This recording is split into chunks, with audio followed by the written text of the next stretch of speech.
Je vis dans le nord de la Californie, dans une petite ville à l'extérieur de Sacramento.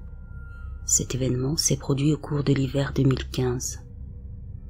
Je ne me souviens pas de la date exacte, je me souviens juste qu'il faisait froid à l'extérieur.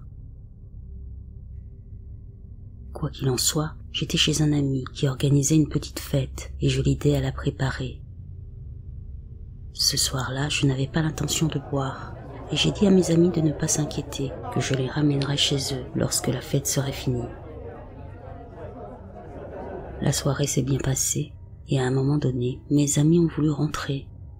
Je tiens à préciser que je n'étais ni fatigué ni en état d'ébriété. Ils sont donc montés dans la voiture avec moi. J'ai démarré et nous sommes partis.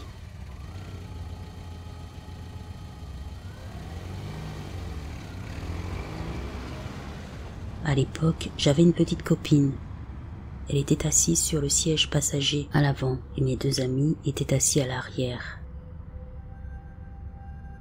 J'ai décidé de prendre des routes secondaires qui menaient à l'autoroute. Mes amis habitaient une ville plus loin, en haut de la colline. Pendant tout le temps que nous avons passé à rouler, nous n'avons pas vu une seule voiture, ce qui était un peu étrange. D'habitude, il y en a quelques-unes, à cause des gens qui travaillent de nuit, etc. Nous avons atteint un feu rouge qui mène à la rue principale de ma ville, et qui nous mènerait à l'autoroute. Là-bas, il y a un petit aéroport pour les petits avions, et une supérette. À part ça, il n'y a que des arbres et quelques maisons ici et là. Je conduisais sur la route qui est relativement droite, et je pouvais donc voir à une assez longue distance devant moi.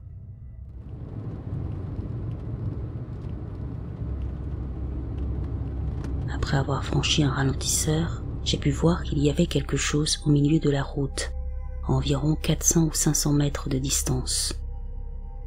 L'objet était de bonne taille, et de loin, il ressemblait à une bâche grise ou à un grand sac en plastique posé là. J'ai pensé que quelqu'un l'avait peut-être perdu en le transportant sur une remorque ou quelque chose comme ça. Mais de toute façon, il y avait de la place sur l'accotement pour que je puisse le contourner, donc je n'étais pas trop inquiet. Peu après, j'ai commencé à me rapprocher de l'objet qui se trouvait de mon côté de la voiture. Et à ce moment-là, je roulais à environ 40 km, juste pour être prudent en le dépassant. Notez que ça s'est passé beaucoup plus vite que je ne l'explique. J'étais à environ 4 ou 5 mètres de cette chose, sur le point de la dépasser, et c'est là que l'inexplicable s'est produit. Cette chose que je pensais être un objet inanimé se lève brusquement.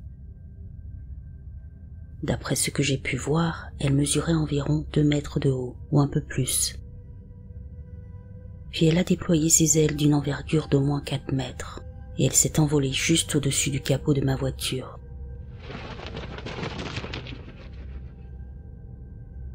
Et là, je peux voir cette créature clairement.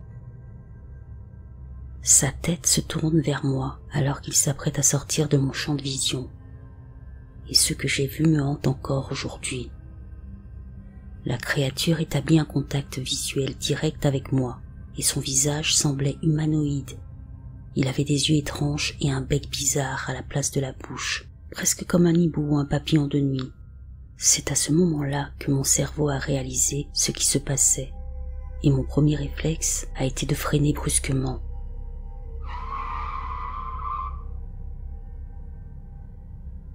Nous sommes arrêtés, et j'ai regardé par la vitre arrière pour essayer de trouver cette chose.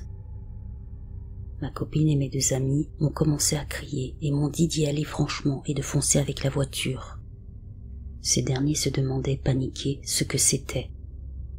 Sans attendre, je me suis tiré de là au plus vite. À ce jour, je n'ai aucune idée de ce que nous avons rencontré. Je ne sais pas si ça peut être considéré comme un glitch, mais une chose est sûre, c'est que ça n'avait pas sa place ici. J'ai demandé à ma petite amie et à mes deux amis de me décrire la créature, et ils me l'ont décrite exactement comme je l'avais vue. Je peux vous dire qu'après ça, nous n'avons pas bien dormi cette nuit-là. Lorsque j'y repense et que je revois la scène dans ma tête, ça m'effraie encore beaucoup. et j'aimerais juste avoir des réponses.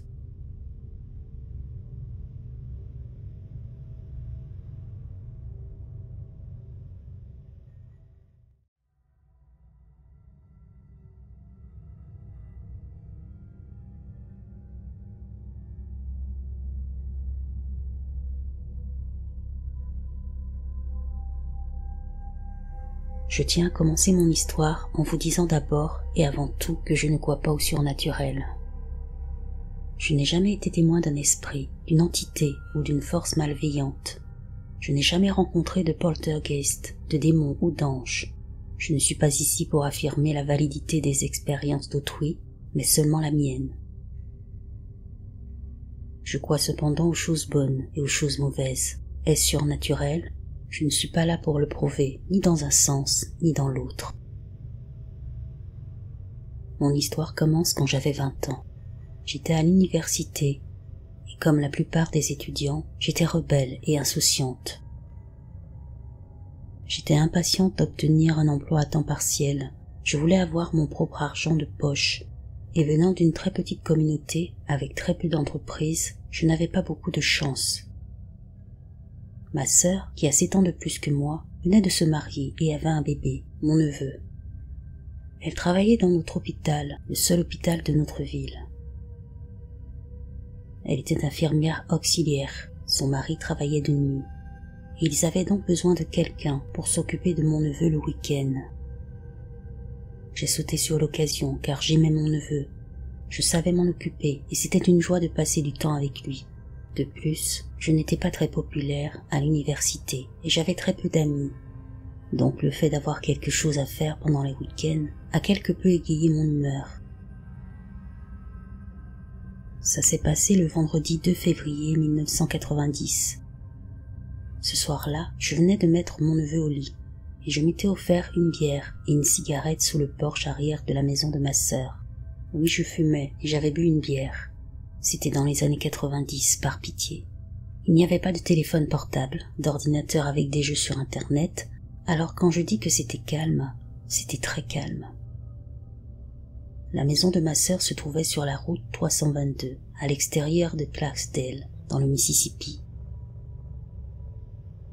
Il n'y avait pas beaucoup de maisons là-bas à l'époque, et aussi très peu de circulation. Je lisais un livre, je ne me rappelle pas lequel c'était, et à la moitié du chapitre que je lisais, on aurait pu entendre une aiguille tomber. C'était comme si le temps s'était arrêté. J'avais l'impression que même le vent ne soufflait plus, tant l'air était devenu lourd. En tout cas, c'était vraiment bizarre ce soir-là, pas comme d'habitude. Je me suis levée, j'ai ouvert la porte pour sortir, j'ai descendu les marches, et alors que je regardais frénétiquement autour de moi pour essayer de comprendre ce qui se passait, il y a eu un boom. C'était le transformateur situé à côté de la maison qui a explosé. Les 2 lampadaires s'éteignent et je sens une odeur de caoutchouc et de plastique brûlé. Le bruit était assourdissant, les étincelles volaient partout et ressemblaient à des feux d'artifice du 4 juillet. Je n'entendais plus le moniteur de la chambre de mon neveu et j'ai réalisé que l'électricité avait été coupée dans la maison. Je me suis alors précipitée pour m'assurer qu'il dormait encore et qu'il ne paniquait pas dans le noir. Mais heureusement, il était en parfaite sécurité, dormait encore paisiblement et ne se rendait absolument pas compte de ma petite prise de nerfs. Au moment où je quittais sa chambre, j'ai entendu un bruit que je n'arrive toujours pas à expliquer. Un bruit proche de celui d'un enfant qui pleure et d'une femme qui crie.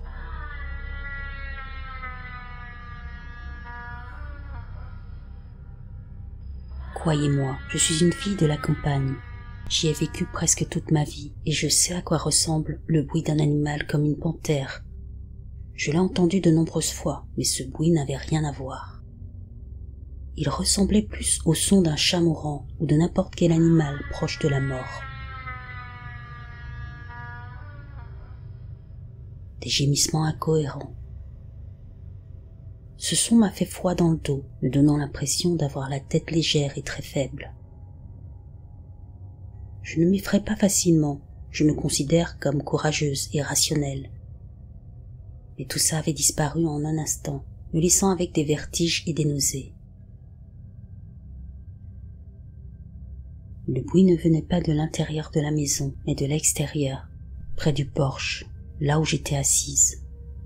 Je le savais parce que j'avais laissé la porte moustiquaire ouverte, et en restant là, immobile, à regarder par la porte, je savais qu'il y avait quelque chose dehors, quelque part. Je n'étais pas fan des armes à feu ou des couteaux, alors j'ai pris une batte. Elle ne m'apportait aucun réconfort, sachant que je devais m'approcher le plus possible de cette chose pour la frapper avec un peu de force. J'ai essayé de trouver le courage de franchir cette porte, me disant que je suis une dure à cuire, que je ferai tout ce qu'il faut pour protéger mon neveu et moi-même. Je suis sortie sous le porche et je n'ai rien entendu. J'ai attrapé la lampe de poche accrochée à côté de la porte du porche. Je l'ai allumée et j'ai commencé à regarder autour de moi. J'ai avancé lentement vers la porte extérieure. Je l'ai ouverte et j'ai descendu lentement les marches. À ce moment-là, mon cœur bat très fort et le seul bruit que j'entends est celui de l'air qui sort et entre dans mes poumons. J'ai des vertiges et je commence à transpirer tellement j'ai peur. Je ne sais pas ce qu'il y a dehors, ni si cette chose est dangereuse, alors j'y vais prudemment en essayant de me rassurer moi-même, me disant que c'est rien. Derrière la maison de ma sœur, il n'y a que des forêts et des champs vides, car en février, il ne se passe pas grand-chose dans la communauté agricole. Je me dirige vers le bord du champ et je l'entends à nouveau, ce bruit d'animal mourant, un cri puis ce que je ne peux décrire que comme un déchirement de chair, peut-être un déchirement de papier. Je n'ai aucune idée de ce que j'entends, ce son est bien trop étrange pour que je comprenne ce que c'est. J'oriente la lampe de poche vers le bruit et ce que je vois à ce moment-là me hante encore aujourd'hui. Lorsque j'ai vu ces deux yeux me fixer, j'ai su d'emblée qu'il ne s'agissait pas d'un animal que j'avais déjà vu ou dont j'avais entendu parler. Les yeux des animaux ne brillent pas en rouge lorsqu'on les éclaire, ils sont orange ou jaune vif. Au moment où je m'apprête à faire un pas en arrière, un souffle de vent me dépasse et je vois des ailes. Je ne peux pas dire de quelle taille exactement elles étaient, mais elles étaient immenses. En tout cas bien trop grandes pour un hibou, une buse ou tout autre type d'oiseau de cette région. Cette chose était sombre et bougeait ses ailes d'avant en arrière. Je suis restée là tremblante, essayant de rationaliser ce que je voyais sans y croire une minute. Mes mains ont commencé à trembler et je me suis sentie sur le point de m'évanouir. À ce moment-là, la créature s'est levée et d'un seul coup s'est envolée dans les airs avant de disparaître de mon champ de vision. Je me demandais ce que je venais de voir, ce qui s'était passé. La lune était claire cette nuit-là, alors je l'ai vue s'élever et disparaître rapidement. Je ne sais pas si vous connaissiez bien la région dans laquelle je vis. Mais cette nuit-là, une famille a été sauvagement assassinée, moins d'1 heure après que j'ai vu ce que j'ai vu. Une famille de 4 personnes est rentrée chez elle, a surpris des cambrioleurs et a été ligotée, agressée et brûlée vive.